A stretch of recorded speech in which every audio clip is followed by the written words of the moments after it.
Good afternoon, friends, faithful viewers, and subscribers.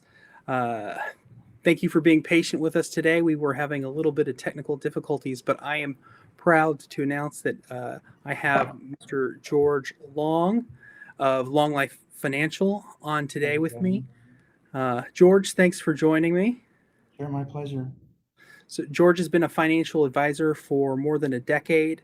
He has his own shop here in San Antonio, and he has been helping folks navigate the waters of change uh, that we've all been going through, but specifically in the as a financial advisor.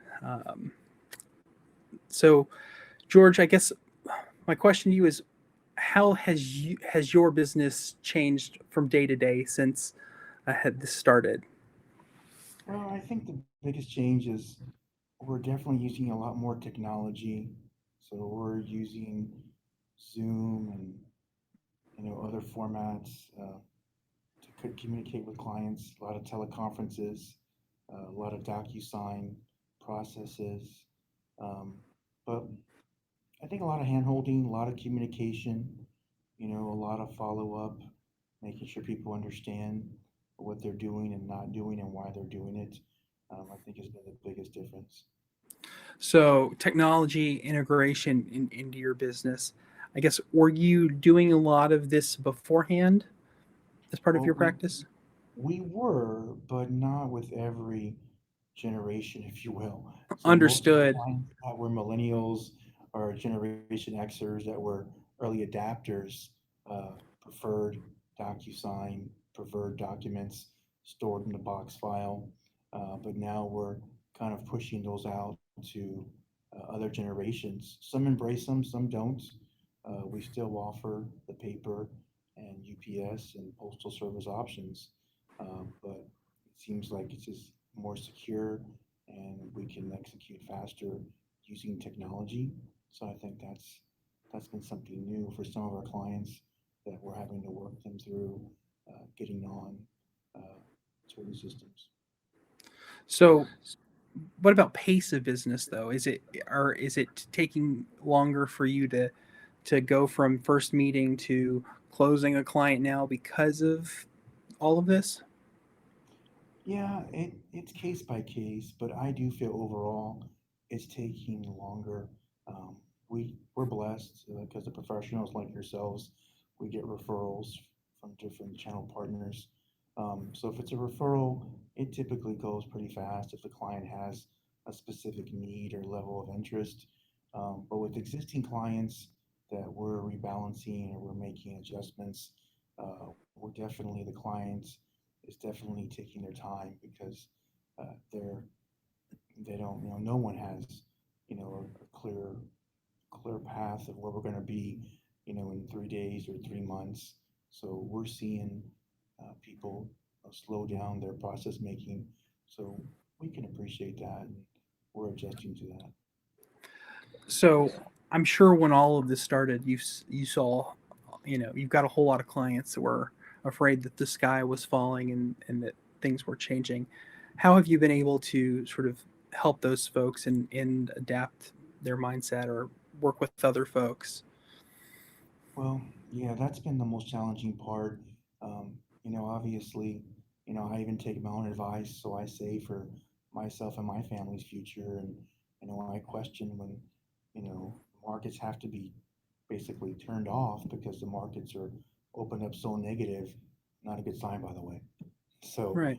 um, it was pretty alarming, for the month of March in particular. But we always talk about what is your goal and where we're going to be, several years from now. In the media, I liked that there was a quote from Warren Buffett that he wouldn't, someone shouldn't bet against America's economy. So it's been interesting to see what's been going on. But, it's important that we listen. So we're definitely taking time, early on in the process during this pandemic. I would allot half an hour for calls. And then I learned that that's not enough. So we have some clients that want to talk longer.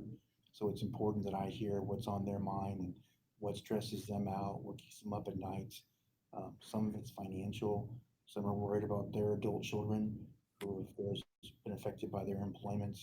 Some are worried about some of their children that are still in secondary school and they're not going to go to prom, and so it's been tough, hearing their setbacks and their challenges as well as their financial questions.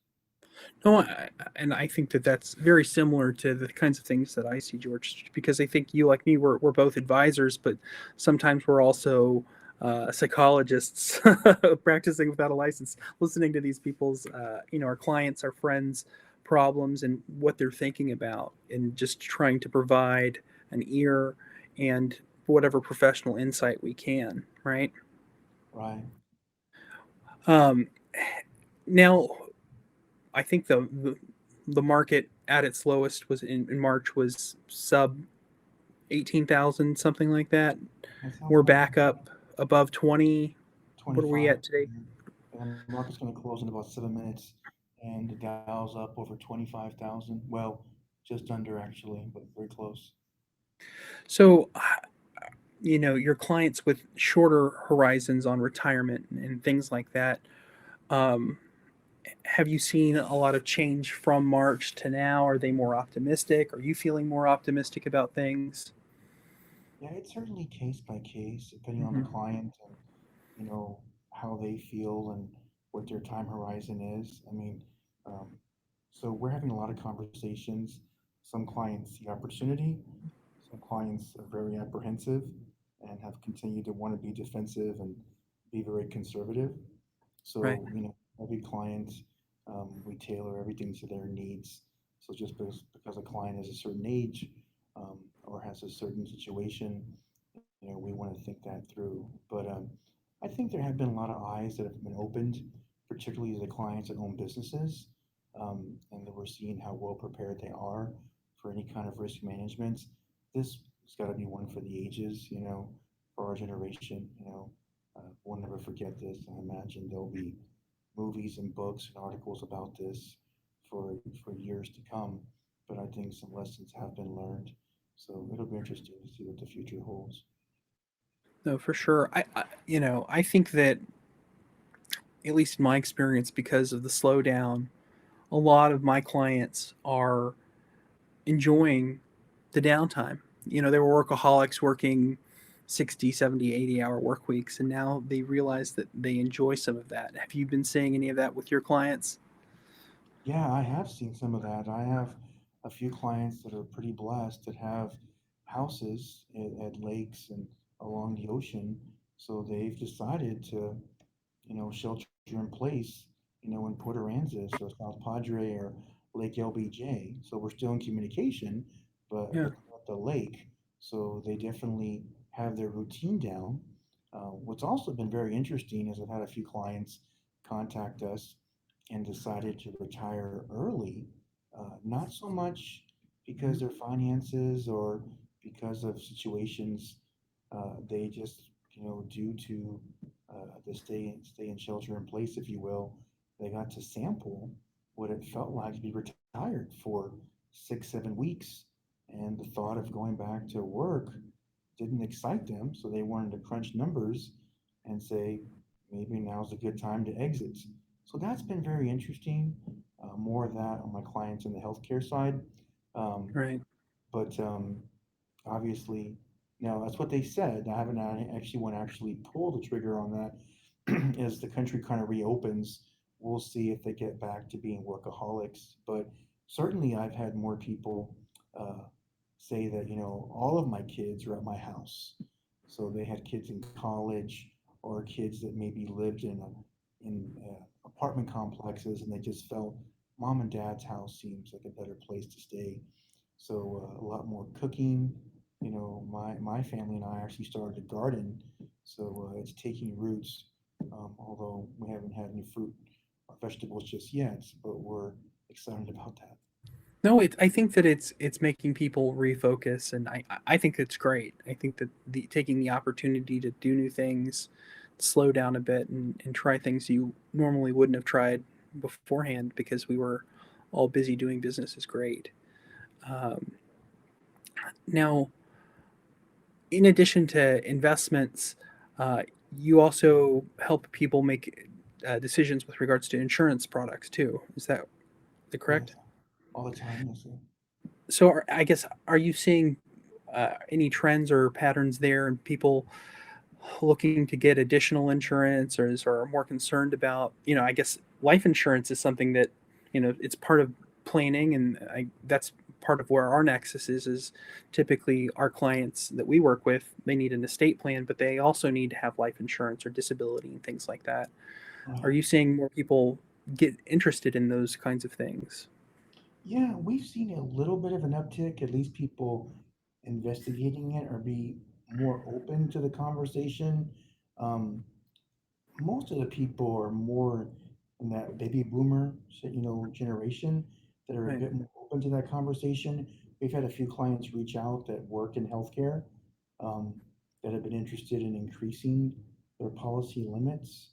right, I've seen some of the insurance carriers are offering some easier ways to get coverage. So ways you don't have to go through the traditional steps.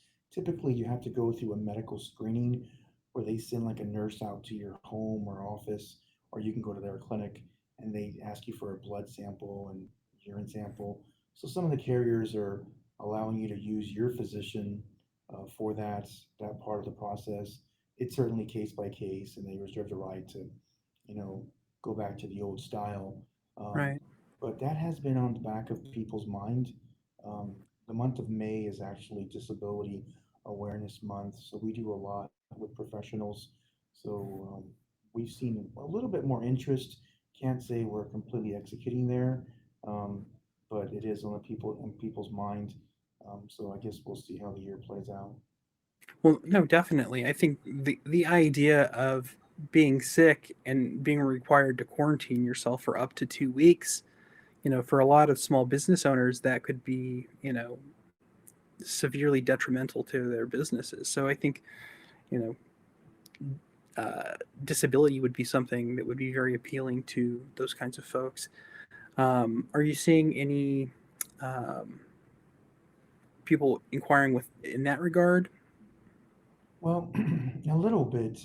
I think some people are interested in learning about how the products work and how Right, they can protect themselves, their family, or keep people in their business. But I'm still seeing more reluctance of people adding anything substantial to their budget. So we're seeing a lot of people look at coverages and kind of kicking tires, but there's a higher level of interest. But I think the conversation around value and cost is definitely front of mind. Um, for and sure. then again, it's interesting. Maybe just in our culture, people think, well, if I purchase insurance, maybe it's a bad omen. It's a mixed emotion. Um, Mhm. but but I think I think people overall are spending more time with their family. So I think as kind of the dust settles, they'll start thinking a bit more about, hey, I want to make sure the people I care about are protected. If in the event something unforeseen happened, like a disability or a premature death, I want to have my ducks in a row, not just on the side of them being disadvantaged, but if you do have an estate issue, that transfers well, and those clients are doing the right for planning, not just for the insurance-based products, but overall, seeing professionals like yourself. No, I agree with you 100%. I think one of the things that we've always advocated is that having a plan or having insurance isn't necessarily, it's not focused per se on death. Death is inevitable, but people get too caught up on thinking about their mortality and things like that. I think it's more about putting yourself first, putting your family as a priority, and making sure that you have a plan. That's the way that we see it, as opposed to um, getting caught up on things, because there's a lot of our clients prepare, they like control, and this is one of the few things that in an uncertain economy you can control. You can have a plan. So having, insurance, life insurance, disabilities, I think it's paramount importance for people right now. um, Now, George, there are a lot of people out there that sell insurance products, and uh, what advice would you give to somebody that would be looking to hire a financial advisor or an insurance advisor to help them with uh, products and make sure that what they're getting is right for them and their family. Well, I would certainly tell a young professional or someone getting started in the business to definitely take time to understand your client's needs and objectives. So, I wouldn't focus on the product, I'd focus on the client to really identify what they're going for. And then, as we were talking about the changes in the economy, is give that client information, maybe not overload them, maybe kind of make it A, B, and C, give them some good options, let them take their time, make their decision, and then obviously follow up with them. I've been doing this, I guess next year it'll be 20 years, so it's all I know, you Wow. know. But what I can tell you is some of the best clients I've had, uh, basically early on said, not right now. And then whether it was 6 months later, a year later, I followed up in some fashion, and they said, "Yeah, sure, let's come by, let's talk again." And some of those led to some of the best clients I have now. So it's probably very similar to maybe how people meet their spouses. Maybe early on it was initial attraction, and then after a while of courting, it was like, okay, this makes sense, and they also want to see you're going to be around for a while, you Right. know. So I So think. I guess on the other side of things, when people are looking to hire somebody like you, they want to make sure that it's somebody that they can know and Right. get along with for the long term. Right, because I mean, we've all met people in our lives that perhaps when you met them, they were working in technology, and then they bounced over to doing something maybe in wholesale, then they were in aerospace, and they're great people. But if you're looking to build a long-term relationship with them, perhaps trust them with your financial future, that doesn't show a pattern of success when you're kind of bouncing, different industries, things of that nature. So certainly people like stability, like predictability, so that type of thing. No, for sure. And I think that, George, you definitely exemplify a lot of those things. Hmm. You've been, you're San Antonio born and raised, Born and raised San Antonio, Texas. Yeah, very proud of that. and you went to Central Catholic? No, everyone always says that, but I'll take it as a compliment. I grew up a little south of downtown, so I Okay. was only at Brackenridge High School, but in my family, a lot of people are in healthcare, so I went to Health Careers High School. So Okay. I was hoping to be a physician, but when I got to college, I went to Baylor, so Baylor Bear, proud of that too. But once I got to college, I was pre-med, took quite a few courses in science, met a lot of smart people that I'm still friends with that I say are smarter than me and those kind of topics. But decided after about 2 or 3 semesters that I don't think I wanted to be a physician, so I pursued business, and this is where I'm at today. Well, George, you have been a pleasure to talk to. George Long with Long Life Financial. George is a huge asset. If you have any questions about investments, insurance, anything that you need, I cannot recommend George enough. We'll be posting more information about George, his website, and contact information across all of our media. Um, and I think it's important that you have a plan right now, and people like George can help you. So I hope everybody has a great afternoon. George, thank you for being my guest, My pleasure. Thank you, Sean. and everybody be safe and happy.